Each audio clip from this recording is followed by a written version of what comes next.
As the smoke clears from the CDK cyber attacks and software outages, cybersecurity and data management are undoubtedly top of mind for automakers and dealerships moving forward. Tim Hayden, CEO of Brain+Trust Partners, says that data literacy is key and that investment into cybersecurity is an absolute must for dealerships to help protect them from future events. For 20 years, I've owned agencies, I've started agencies, I've worked for agencies, but I've also done the same thing on the software, the technology side, where I've started software companies and I've actually worked for a few.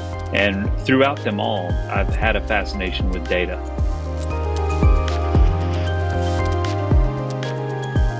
Tim Hayden, CEO of Brain+Trust Partners.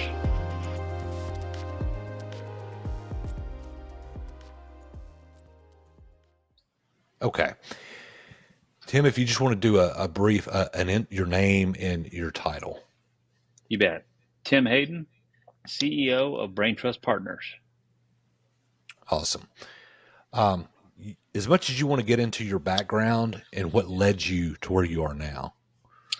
Well, for 20 years, I've owned agencies, I've started agencies, I've worked for agencies, but I've also done the same thing on the software, the technology side, where I've started software companies and I've actually worked for a few.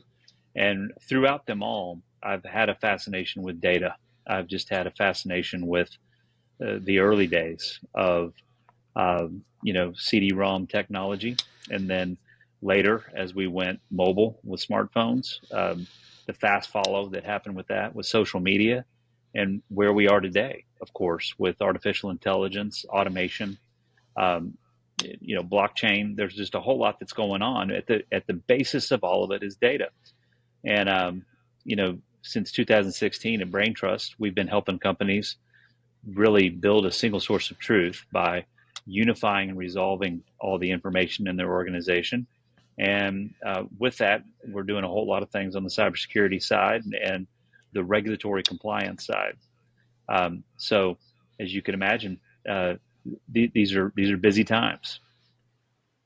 Yeah, and if the CDK attack is what brought us together, and I want you to, as much as you want to, give a brief summary. I started to say for those who've been living under a rock and don't know, but the fact of the matter is, I've read the headlines. Right. I learn as I do these things. So you set the stage for what just happened and what this means going forward.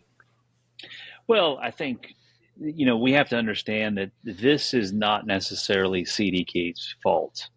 But what has been evident, right? I think what has been revealed is that CDK was not prepared for a moment like this, both in terms of information security or cybersecurity, but as the days go by, in terms of what their disaster recovery or their remediation plan might be in the event of an emergency like this, and that's natural. I mean, I want to be clear. For good reason, there's going to be a whole lot of finger pointing.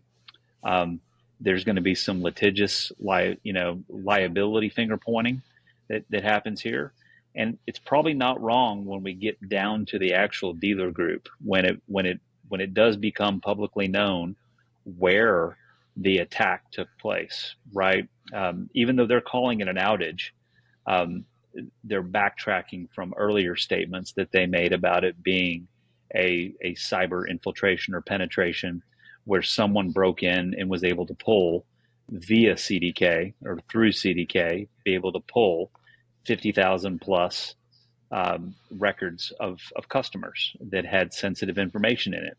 Everything from social security numbers and driver's license numbers, VIN numbers, phone numbers, credit card numbers, whatever it might have been, right?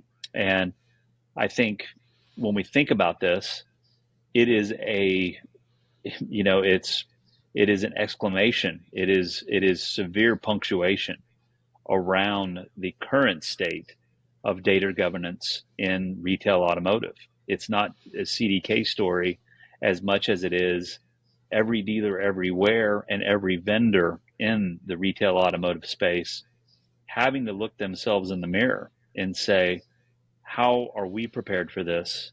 And what can we do to ensure that we're ready for the next time and we're ready for what can happen on the other side of the next time? So when you think about that, it's it goes down to cybersecurity. It goes down to making sure that the vendors that you use are SOC 2 tested. That just means that there's been penetration testing against the software you license um, to mimic a hack, and if they are SOC 2 tested and they have passed those tests, vendors should quickly be able to share that with you. The other side of it is vulnerabilities. Does your dealership have something in place to make sure that people are changing their passwords on a regular basis, that they're updating their operating systems on their computers when they're supposed to fix the bugs and provide security patches? Um, are dealers still leaving driver's licenses just sitting on a desk? Are they do they still have pictures of people's driver's license on their cell phones, right? Just for folks who wanted to take a test drive. Um, you think about it, data can be anywhere and everywhere. We could talk all day about that, but Mm. really thinking about what your policies and your guidelines are for data security and overall data governance, which really comes down at the end of the day, Brandon. It's about data literacy, is understanding the behind artificial intelligence, behind media, behind all the operations of the dealership. There's data, and we need to become literate about what it is, how we handle it, how we secure it. You said they walked that back. So is it still up in the air? I mean, was it a hack? Do we know? And because they even said they were going to pay a ransom. Is that all erroneous or what? Well, I think the different different things that are have been in the news, and you and I both know we have to take what's in the news, whoever your news source is, you have to take it with a grain of salt right now, right? Mm-hmm.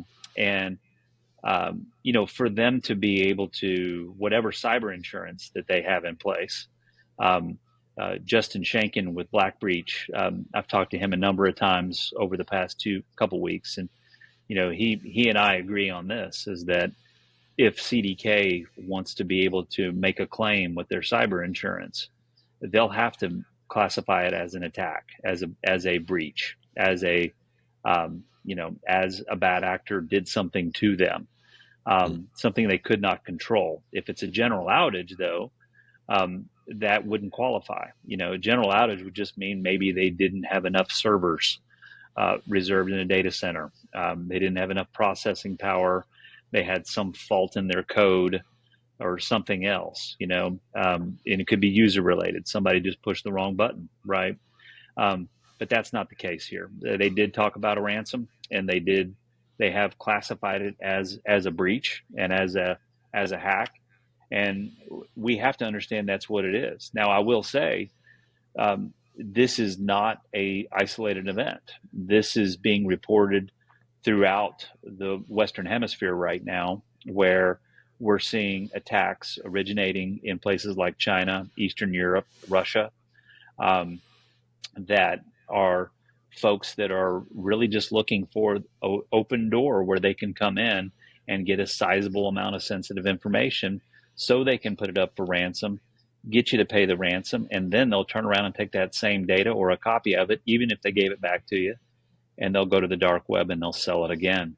So this is deeper. This is much deeper than 2 weeks of dealers being disrupted or handicapped by a software system that's not working. Yeah. Um, Again, someone who hasn't been following it that closely, how did that handicap them? Like, how much did dealers rely on that? Well, it depends on to what extent they're subscribed to CDK, right? CDK's got a number of products. In the early days, a lot of people were just talking about e-leads. They were talking about uh, top of the funnel. Hey, do we Do we know who we should be calling in to come take a day test drive? Do we know who we should be sending to the BDC to schedule a 60,000-mile checkup? There was that. I will anecdotally tell you a personal story. My wife worked for Ford, and we went to a local Ford dealer here in Austin, Texas, and bought a truck on the Saturday following the breach, and they could not even. They had to do everything by hand when it came to reaching out to the individual banks to find financing for us, to be able to take us through the F&I process. What should have taken 15 minutes took about an hour and a half, as they were doing it with multiple systems open that usually would be on the back end connected to CDK and give them one dashboard to do it all. Mm. So you look at all this. It goes without saying is I have many friends that work for BDCs or own BDCs or just are in fixed ops, and the same challenges they had with being able to manage appointments and worse, inventory, parts, labor, bay management, everything that had been connected to CDK, and CDK was that user interface that they were using day to day as their heads up management. With it gone, they were rudderless. They were Mm. just they were having to go back to looking at multiple dashboards, and even worse, doing so much by hand and picking up the phone and actually having to call people rather than just automatically having an email sent to somebody. So, that's a generalistic way of unpacking that for you, but I think it's a very holistic disruption that's happened here because of how reliant many dealer and dealer groups have become on a DMS like CDK. Yeah. I'm going to sidestep just a little bit only because I'm building this episode right now and it's on my mind. I'm doing an episode on the Right to Repair Act, and I don't know if and it's okay if you don't know anything, but they're wanting to basically open source the telematics. Mm-hmm. That has to be a nightmare as far as data breaches, right? I mean, just in general. I mean, I don't know. Yeah, well, in general, I mean, this is the next frontier. This is, um, we talk a lot with our clients about the notion of being able, through a smartphone that's been paired with a vehicle that you sold, um, your ability to pull a OBD diagnostic code from that vehicle, right?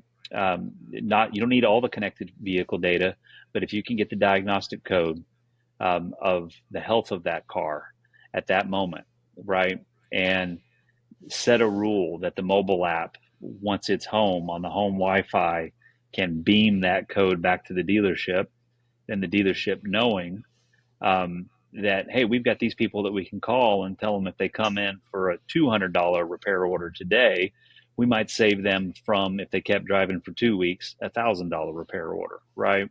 Mm-hmm. Um, you know, Data privacy is at play here. The two big challenges of this are going to be 14 U.S. states that have got data privacy laws on the books right now, that will say that a dealer can or can't do that without the customer opting in and giving consent for that. I don't think that's a tall order. I think dealers just need to do a better job. Again, data literacy, communicating with the customer and saying, "Hey, we'd like you to opt into this." Maybe even charge them for it as part of the F&I process, and say, "Hey, for $200, we'll give you a mobile app that's going to help us stay ahead of your preventative maintenance and monster repairs." Right? Mm-hmm. Um, there's that opportunity.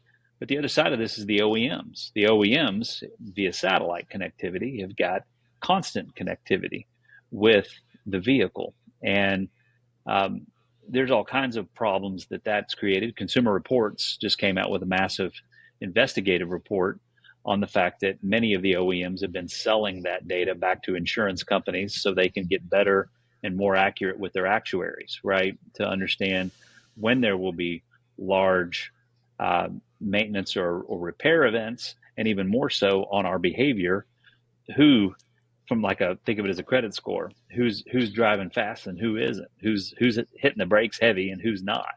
Right. Um, so that gets us into data privacy and everything there. Last part of that too, Brandon. I mean, just think about this: is the number of used inventory, pre-owned inventory that's out there, where people have paired their their address books with their vehicles, or even more so, all of the other data that car pulls from that smartphone. It's all sitting in one of the CPUs or the memory on that vehicle. So this is the other thing car dealers will have to do, is they'll have to be able to know how to test what's on vehicles so they can wipe that clean before they sell that car to a second or third owner, so they don't have the ability to pull everybody's address books and other information off that vehicle as well. So data gets sticky. It's a slippery slope. Yeah. It's a brave new world, isn't it? It It's certainly wild. is.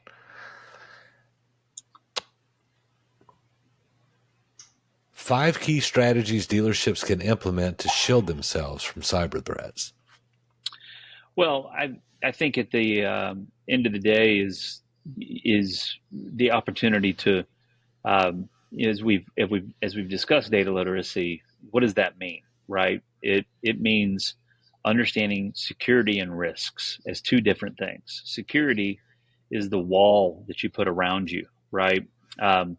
It is the protecting yourself from outside threats. Risk management will be a closer look and analysis of data governance within the organization. How are people? How are they managing their passwords for everything that they have access to? Is there what's called privileged and least privileged access protocols in place for who has access to what data? That's a big part of that as well. Um, Talking to folks just about what they need to do when it comes to those general table stakes uh, respects is one part of it. The other side is this notion about customer data platforms and master data management. Um, this is a fairly nascent industry, retail, automotive, and the role of customer data platforms, master data management systems in retail, automotive. Most of it is only addressed the marketing and the customer experience side. But I think we're going to see more and more of these vendors that are coming in and saying, how about creating a connection with all the systems in the dealership to have all of the data come into one platform, then allowing artificial intelligence or machine learning to be able to clean up and structure that data. Um, on the low hanging fruit side, you'll have the customer who identifies as Bob when he comes in for an oil change, but his name is Robert when he buys a car, right? Let's just create one record for Bob in that situation, right? Um, so there's a lot of operational efficiency that comes through doing that, but the thing that the CDK moment is creating is for those vendors to also say, hey, you actually, with us, you have a copy of all of your data in another place working for you to do more things with marketing, more things with better customer experiences, lowering your expenses, and much more secure because it's encrypted end to end, which the FTC safeguard rule says you have to do anyway. We'll do that. And by the way, if this ever happens again, you'll have a copy of all the information in real time here as a backup to help you continue to at least moderately operate with confidence if your DMS or another mission critical system is disrupted or breached and goes through an outage again. So it's a short way of saying that we need to educate everyone. We need to invest in cybersecurity. We need to make some investments from a technology standpoint that put us in a position of readiness for the future.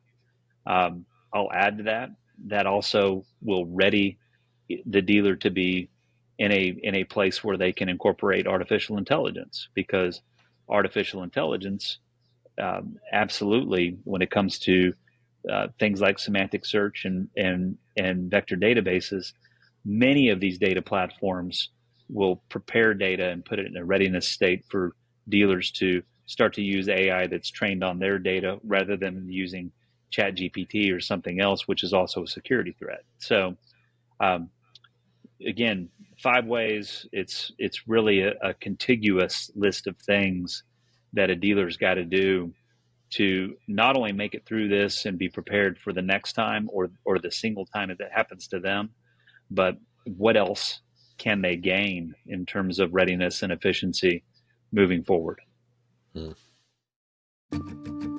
Perception is not always reality. And, there's this perception that the dealerships are more expensive for everything. And InteliChek kind of confirms that that's not the case. InteliChek helps dealerships become aware of where their prices stand in regard to their competitors. And InteliChek does a good job of giving us that pricing data to confirm that we're in the market. And this allows dealerships to make their customers aware of their competitive pricing. I placed 2 placards in the business center so they could see that while they're over there working on computers. Also placed it in our coffee area. We have a glass wall there, so when they walk in, as they're putting their creamer and sugar in their coffee, they're going to look up and see the pricing for our pricing as well as our competitors. Introducing InteliShare. InteliShare contains all of InteliChek's promotional tools that you can use to promote your favorable prices, including InteliAds, the printable flyers that you can show off in easel displays, InteliMedia for your digital media boards, and InteliWidgets, so you can show off price comparisons on your website and even let your customers schedule from the widget. Just having access to that data that they're able to provide gives us a good plan of how we're going to proceed. Call 877-827-7273 or go to InteliChek.com to find out more about how the InteliShare Series can help you grow your business.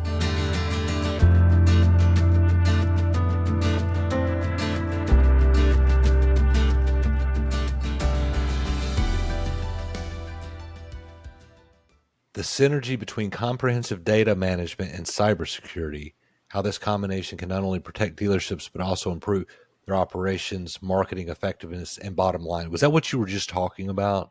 It's basically what I just narrated. Right? Is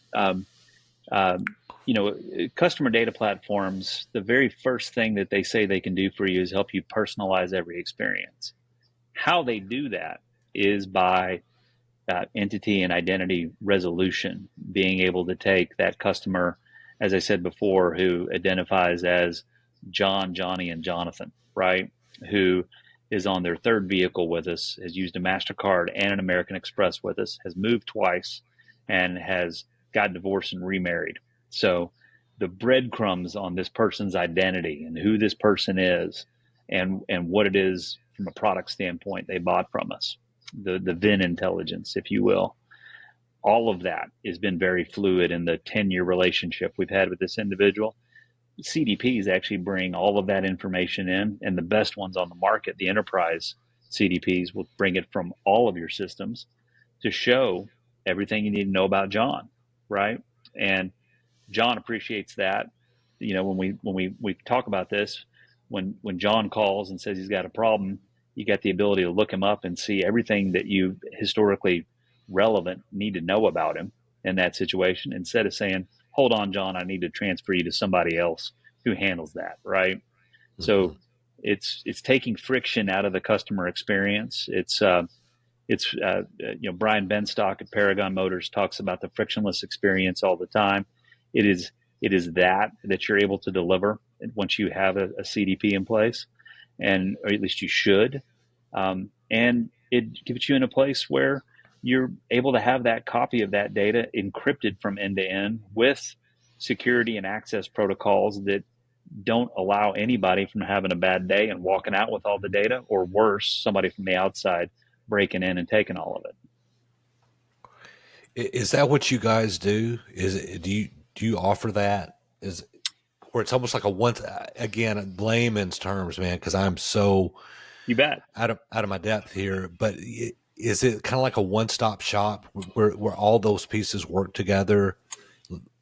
It absolutely should be, right? So the role we have at Brain+Trust is going into an organization spending 30, 45 days with a client. Not always in automotive. We work in other verticals as well.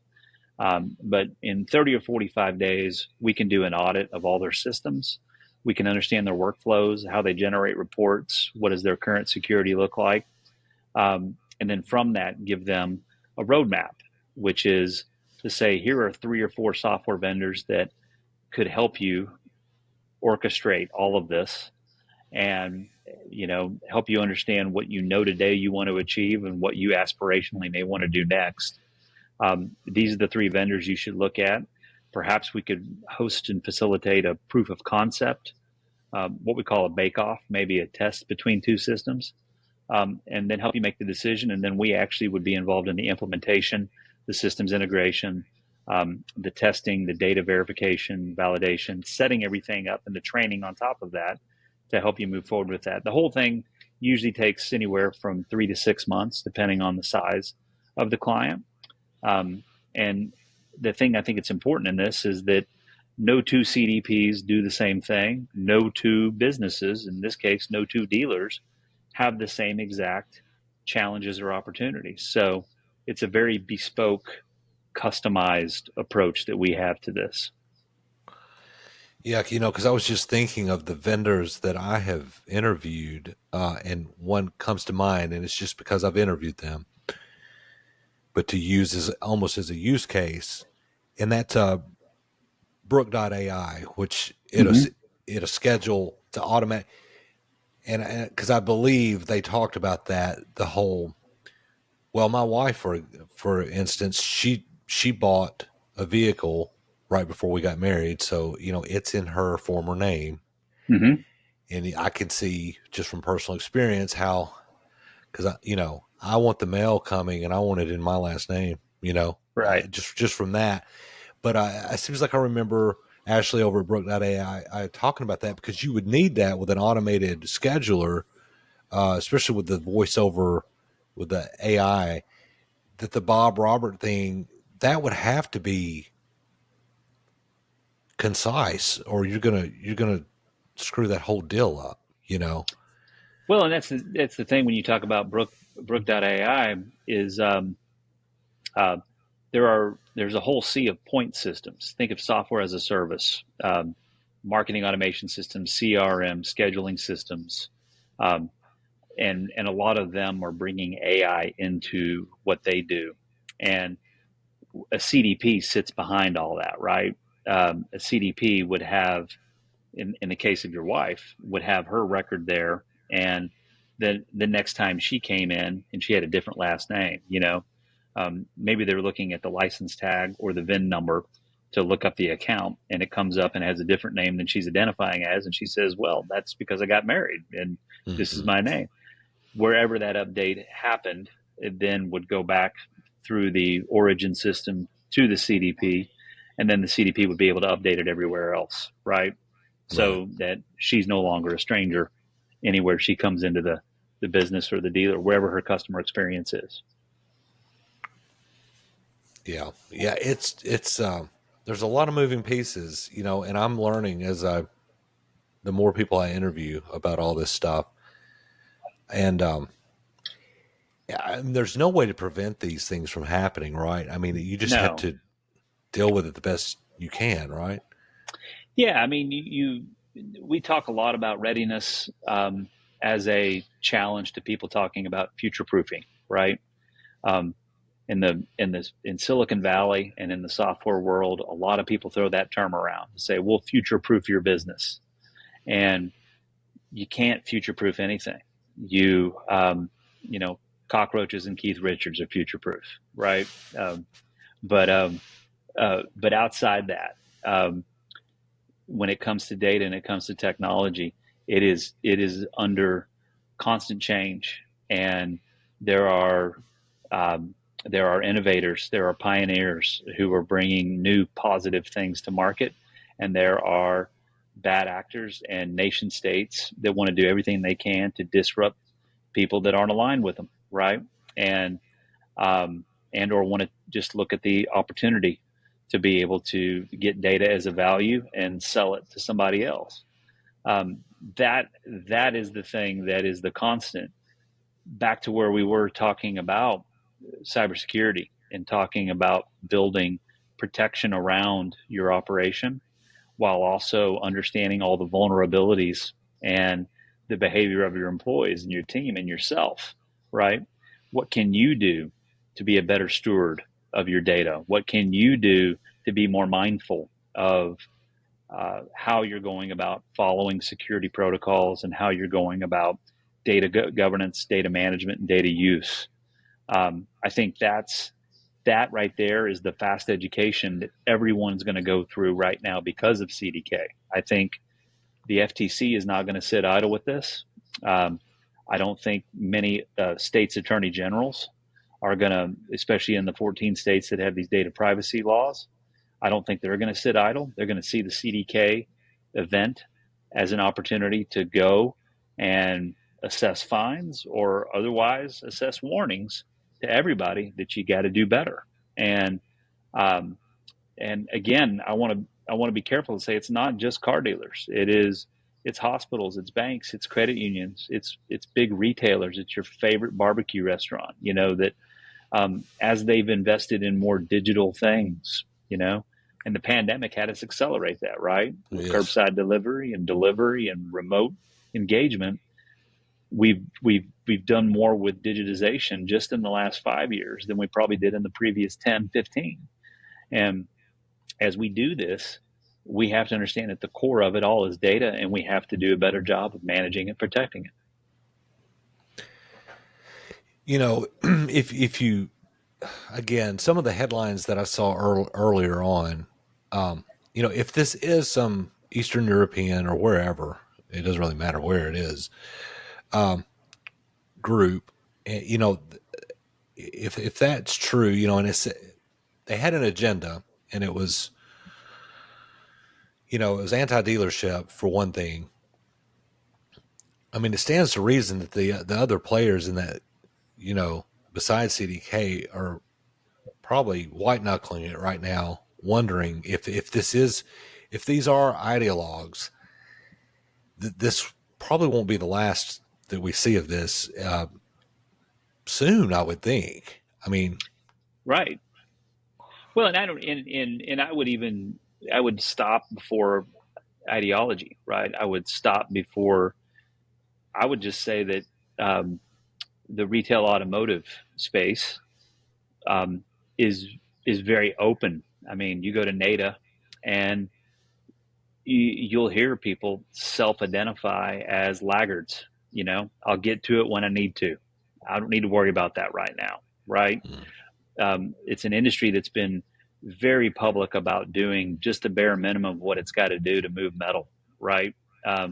And unfortunately, that's how they've gone about building their tech stacks. That's how they've gone about hiring their employees. It's how they've gone about managing inventory. Is they look at month by month and sometimes week by week if they have the cadence in the different auctions that they work with and whatever's happening in their local economy, right? They may have major employers that just have paydays and they just know there's something's going to happen on those days, right? I mean, is to ultimately just do the bare minimum. And again, banks have been very similar. If I can just draw a contrast here, is artificial intelligence actually started in the banking industry 50 years ago, 60 years ago.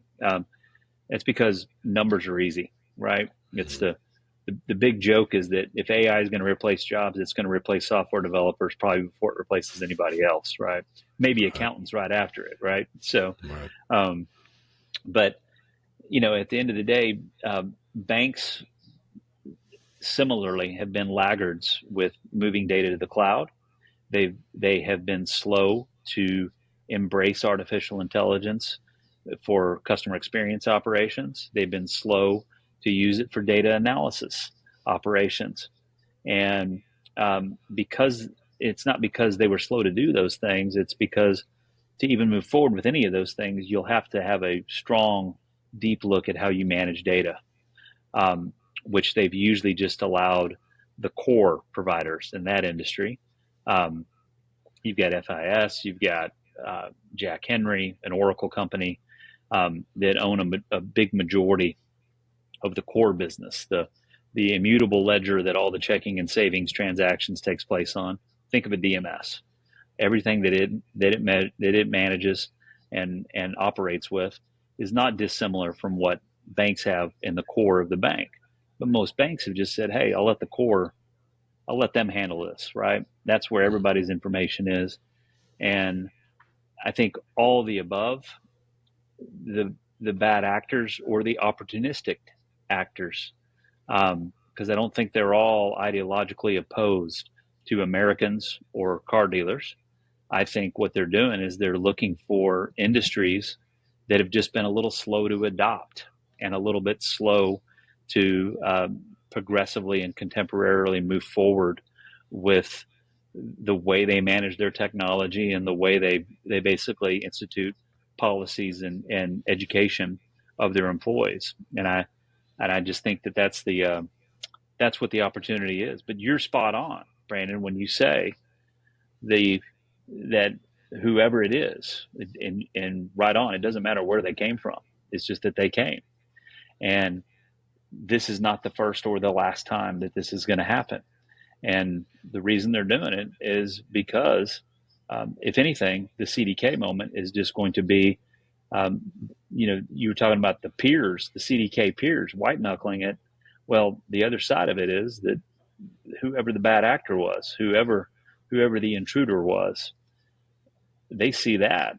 All the other folks that are on their side are saying, "Oh, well, if they could do that, I bet we could too." Yeah.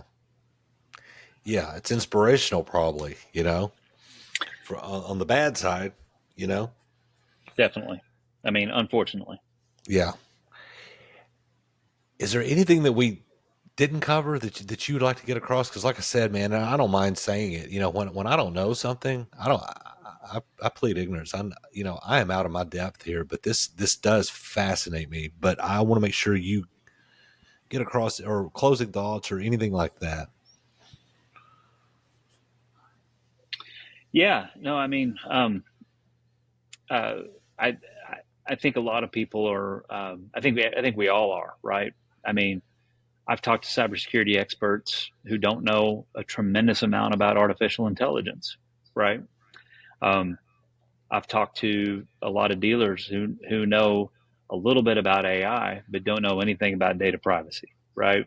I think the congealing, that and the severity and depth of what's happened with CDK is going to have us start to put together interconnected lists and priorities in terms of what we need to do. And the great thing about the retail automotive business is how they've navigated just the last 2 weeks, right? Is there's been a very strong community conversation on LinkedIn and other places, on Facebook. Everybody helping each other find workarounds and find ways to navigate what the disruption has brought to them. We can only hope that on the other side of it, that we have the very similar collaborative and combined conversations on how people will be ready for this in the future. And with that, becoming more educated and much more literate with what they need to do from a data management and security standpoint. Awesome.